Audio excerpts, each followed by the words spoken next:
And welcome to a new episode of the Movie Dawgs Show. I am honored, very honored, to have this gentleman on there. I met him back in 2014 at the Ocala Comic Con. He gave me a really cool comic book for free. It was the first issue of his comic book, Space Coast Comics. He's a writer, director, filmmaker, entrepreneur. You name it, this man's doing it right now, folks, and he is. You know, when I see his actions on Facebook and all sorts of social media, I'm amazed and everything. This guy is the epitome of independent filmmaking and an independent artist. So, ladies and gentlemen, Mr. Jake Estrada, I'm sorry. Somebody else. I knew I was going to mess that up. Damn it. How many times do you get that? I haven't gotten it in a while, but I used to get it a lot more when I was about 20 years ago. Hey, man, I used to get called Billy Crystal in my youth, man.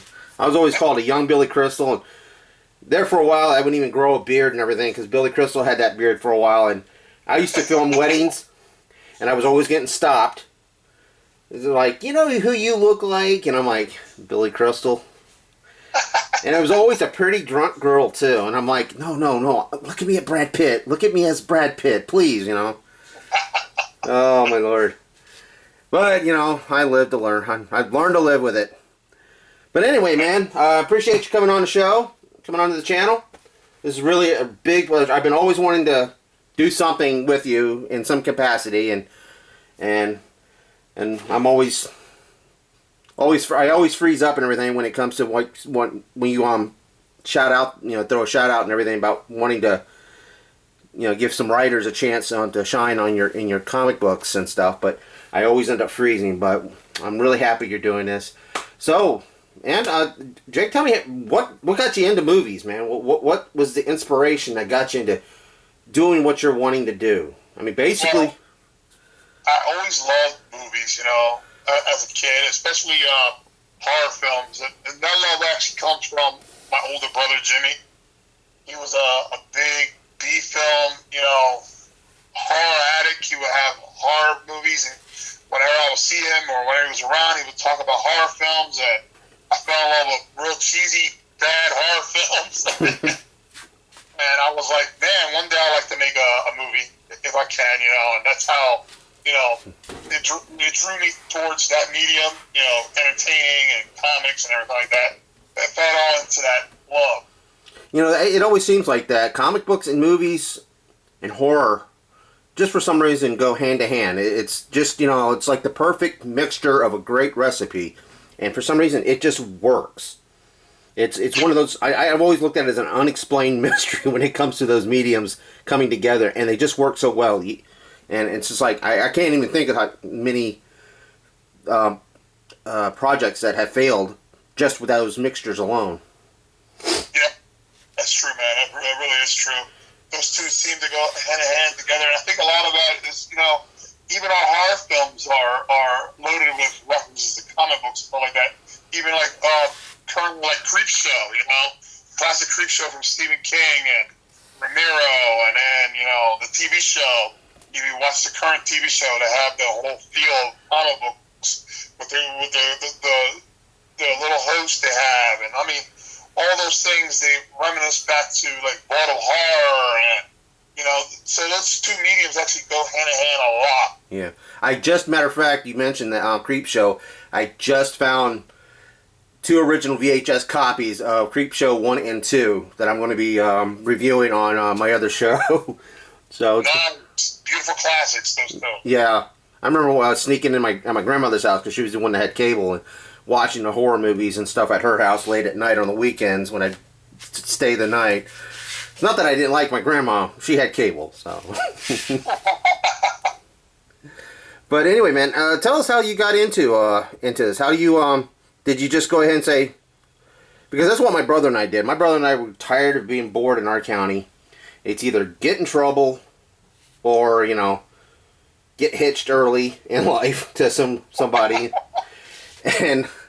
But my brother and I, you know, and his friend, we were just always talking about movies, and we're always talking about this, you know, And we weren't the only ones that were doing it, but there were some other people that were doing it. But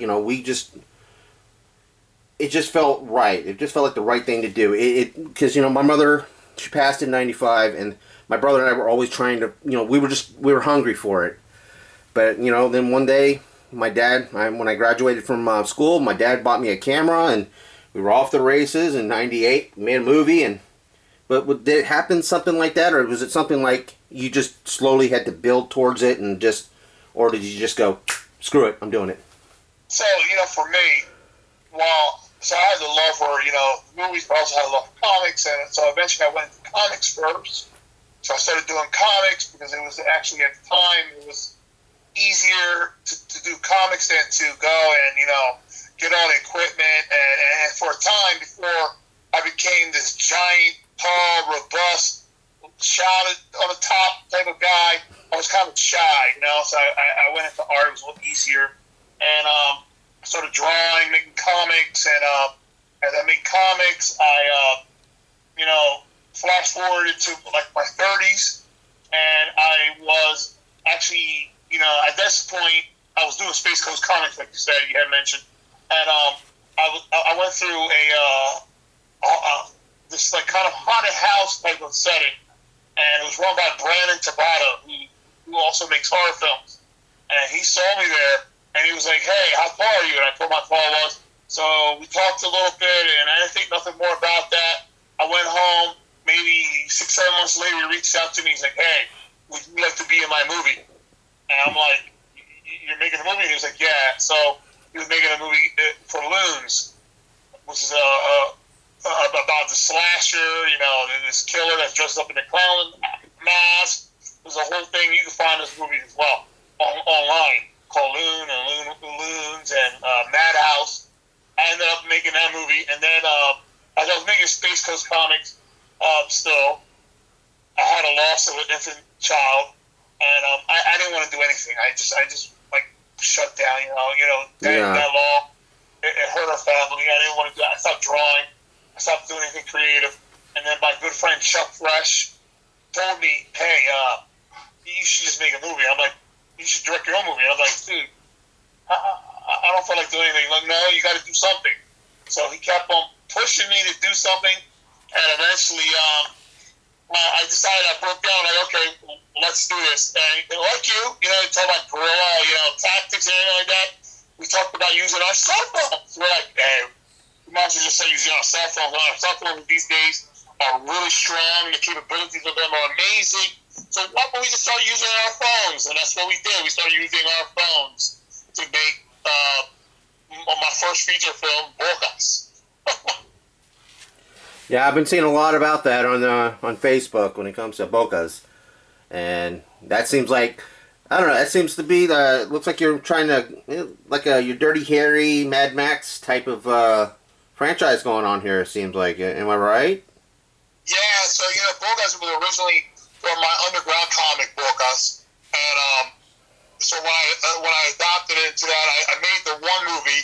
Now I'm working on Bocas Festival as we speak now. I'm casting people for that, and also I'm working on a third film too.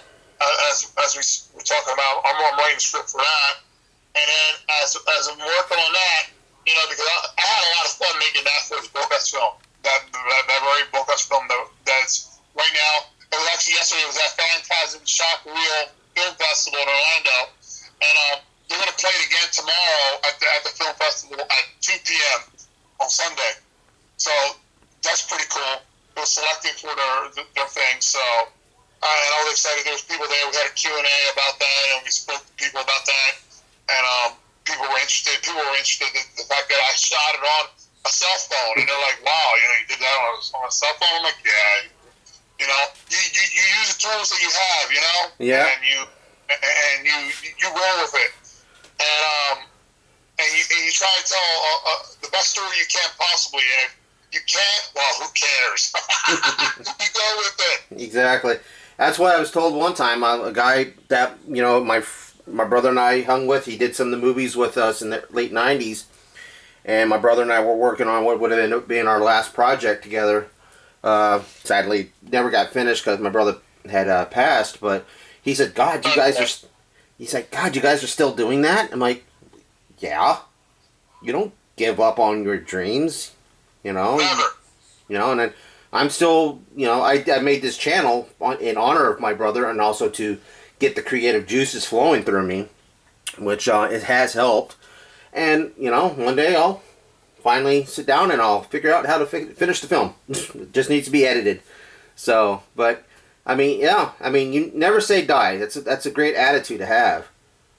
Yeah, you know, and what's amazing that there's a lot of tools out there these days that make the editing process of the movie a lot easier. You know, there's Adobe Premiere, there's Chop, there's a lot of different programs, you know, out there, and it can make your movie that, you know, you shoot or something and you don't feel that strongly about it, and by the time you're done editing, you're like, wow, man, I actually made it a lot better. Yeah, you know? I used to tell that to my brother. I said, make the editing is what always makes a movie, makes or breaks a movie. It's the editing, the pacing, and back in 2007, we redid this one film that we made and never liked, and I said, hey, well, why don't we do this, move this over, and I gave him the creative freedom to do, you know, his stuff and everything. He's like, it's halfway decent shit.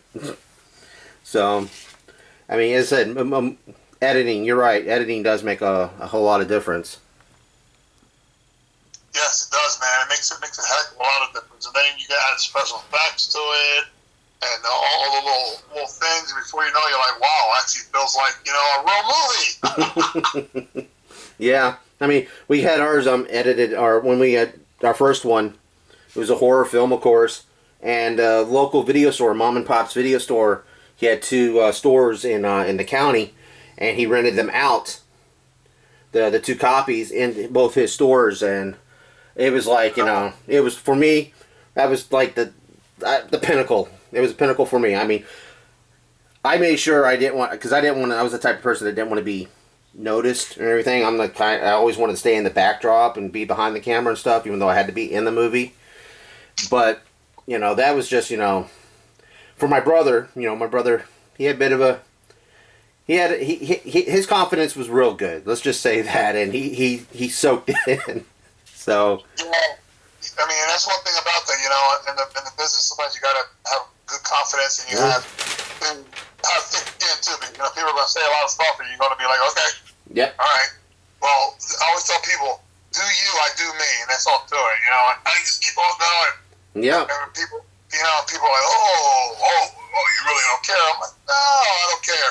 I'm doing this for me, man. This is for me. I'm having fun. If I get 5 people that like it, good. If I get one person that likes it, good. You know, and pretty much, you know, that's how I've rolled with making, you know, movies, and that's how I got around, done a lot of different other things, you know, with Chuck and with David and countless other people. You know, we did our wacky show, The Underpresence, you know, the paranormal show, and originally we were playing characters, and then our characters slowly became ourselves.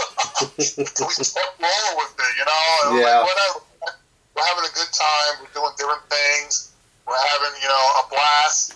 I would have had tons of other things done, but, you know, COVID got in the way, and that was the thing when that hit, it was either a curse or a blessing. It allowed me to go back to comics, but I also missed doing the films, because we had like 5 films, and we were going to do all kinds of stuff, and then COVID hit, and we're like, oh, I know. This is boring now. I know.